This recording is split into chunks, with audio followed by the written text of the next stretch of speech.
Welcome to BKS Parsala. BKS Parsala আপোনালোক স্বাগতম জনালো যেহেতু এতিয়া গুড নিউজ আহিছে আপোনাৰ স্ক্ৰিনত দেখা পাই আছে যে update on GTPGT requirement after completing the current verification process there will be a second list for verification subject to availability of vacancy against advertised post যেহেতু আপোনালোকে বিচাৰি আছিল যে ভ্যাকেন্সি পিছত খালি যেতিয়া থাকি যাব এবিলাক ফিল আপ হ'ব লাগে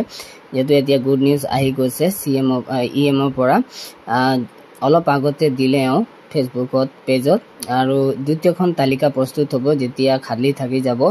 GTPGT যিবিলাকৰ খালি থাকি গৈছে সেইখিনি ফিল আপ হ'ব এইখিনি আপডেট আমাৰ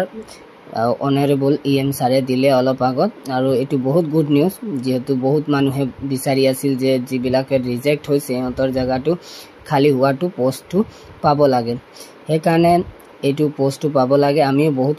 হ্যাপি হৈছো এতিয়া শুনি পেলাই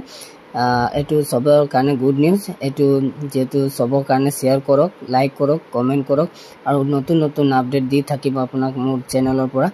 ধন্যবাদ জয় আই অসম।